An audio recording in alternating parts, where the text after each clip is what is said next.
நம்மளுடைய ராகுல் காந்தி அவர்கள் என்ன செய்யறாரு? நீங்க காங்கிரஸோட சொல்லாமே இருக்கிற ஒரு தலைவர், நான் தலைவர் இருக்க மாட்டேன், ஆனா எல்லாரும் என்ன தலைவராக தான் சொல்லணும்னு ராகுல் காந்தி நினைக்கிறாரு. ஏற்கனவே 9 தொகுதியில் அவங்க ஜெயிச்சிருக்காங்க, 9 MP சீட்ஸ் அவங்களுக்கு இருக்கு. ஆனா அதுல இருந்து ஒரு 4 சீட் எக்ஸ்ட்ரா கொடுக்க மாட்டாங்களா? ஒரு நப்பு ஆசையில இது வரைக்கும் இந்த போதைப் பொருட்கள் கண்டுபிடிச்சிருக்கோம், இவ்வளவு பிரச்சனைகள் நடந்திருக்கு, அதை பத்தி ஒரு வார்த்தை சொல்லியிருக்காரா ராகுல் காந்தி? இல்ல காங்கிரஸ் சார்பாக எங்கேயாவது ஆர்ப்பாட்டம் நடத்திருக்காங்களா? இல்ல காங்கிரஸ் சார்பாக இதுக்காக ரோட்ல மறியல் பண்ணிருக்காங்களா? இல்ல இதுக்காக வேற இடத்துல எங்கேயாவது பேசியிருக்காங்களா?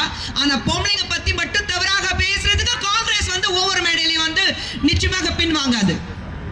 திராவிட முன்னேற்ற கழகத்துல இருந்து பொம்பளைங்க பத்தி ஒரு தாய்மார்ங்கிறது கூட பார்க்க மாட்டாங்க. ஆனா பொம்பளைங்க கேவலப்படுத்துறதுக்கு முன்னாடி பேசுவாங்க.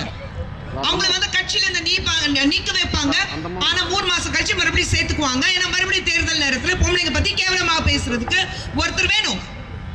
ஆனா நம்ம பசங்க பாதிக்கப்படுறாங்கன்னா ராகுல் காந்தி ஒரு வார்த்தை பேசல, காங்கிரஸ்காரங்க எங்கேயுமே குரல் கொடுக்கல.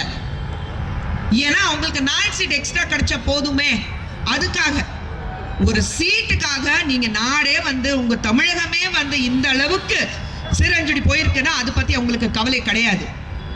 இல்ல நான் கேட்கிறேன், இவ்வளவு பிரச்சனைகள் இருக்கும் போது இதே முதலமைச்சர் அவர்கள் இது வேற அதிமுக ஆட்சி இருந்துச்சுன்னா வச்சுக்கீங்களேன், முதல்ல இவங்க ரோட்ல ஆர்ப்பாட்டம் பண்ணிருக்காங்க, முதலமைச்சர் ராஜினாமா செய்யணும், முதலமைச்சர் விலகணும், இந்த ரேஞ்ச்ல பேசியிருப்பாங்க.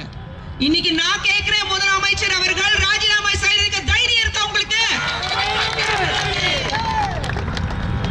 உங்க கட்சியில இருக்கிற ஒருத்தன் தான் உங்க கட்சிக்கு சப்ளை பண்ணிருக்கா, உங்க கட்சிக்காரங்களுக்கு காசு கொடுத்திருக்கா, உங்க கட்சி நடத்துறதுக்கு காசு கொடுத்திருக்கா, பொது பொருட்கள் சப்ளை பண்ணிட்டு 3500 கிலோகிராம் போது பொருட்கள் ஜாஃபர் சாதிக் சப்ளை பண்ணிருக்காரு.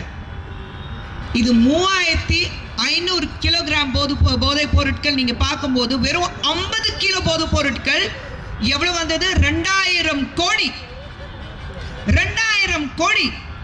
3500 கிலோகிராம் போதை பொருட்கள் நீங்க நினைச்சு பாருங்க, எத்தனை ஆயிரம் எத்தனை லட்ச கோடி வரும். கிட்டத்தட்ட 1,40,000 கோடி. ஏற்கனவே இதுக்கு முன்னாடி இருக்கிற ஸ்கேம்ல 1,76,000 கோடி ஒரு ஸ்கேம் நடந்தது நம்ம எல்லாருக்கும் தெரியும். இப்போ இந்த போதை பொருட்கள்னால 1,40,000 கோடி நீங்க போதை பொருட்கள் சப்ளை பண்ணிருக்காங்க. ஒவ்வொரு இடத்துல போறதுக்கு எவ்வளவு கஷ்டமா இருக்கு நினைச்சு பாருங்க. 12வது கிளாஸ் படிக்கிற பசங்களுக்கு போதை பொருட்கள் இருக்கு. ஏன் சமீபத்தில் புதுச்சேரியில் என்ன நடந்தது நம்ம எல்லாருக்கும் தெரியும். 9 வயது சிறுமி, அதுல 19 வயது ஒரு பையனை அரெஸ்ட் பண்ணிருக்காங்க, போதை பொருட்கள் அடிமையானவன். எங்கிருந்து வருது? இல்ல இது தமிழகத்திலிருந்து வரல, தமிழகம் வெறும் டிரான்சிட்டா. எப்படி டிரான்சிட்டா? எனக்கு புரியல, அந்த வார்த்தை எனக்கு புரியல. போலீஸ்காரங்க சொல்றாங்க இது டெல்லியில இருந்து வந்தது, ஆனா இது தமிழகம் தமிழ்நாடு வெறும் டிரான்சிட். என்னங்க, ஒரு இடத்துக்கு போவோம், டச் பண்ணோம், அங்கிருந்து யாரும் கவனிக்க மாட்டாங்க, பார்க்க மாட்டாங்க, பார்த்தும் பார்க்காத மாதிரி நடிப்பாங்க, இங்க இருந்து போயிடும். ஆனா அதுக்கு தமிழகத்துக்கு சம்பந்தமே கிடையாது. நடுவில் வாங்க வேண்டியது கமிஷன் எல்லாம் நீங்க வாங்கிட்டு வீட்டுல உட்கார்ந்துட்டு இருக்கீங்க. ஏன் ஊழல் தவிர வேற மக்களுக்கு என்ன கொடுத்திருக்கீங்க இது வரைக்கும்? செய்திகளை உடனுக்குடன் தெரிந்து கொள்ள உடனே சப்ஸ்கிரைப் பண்ணுங்க.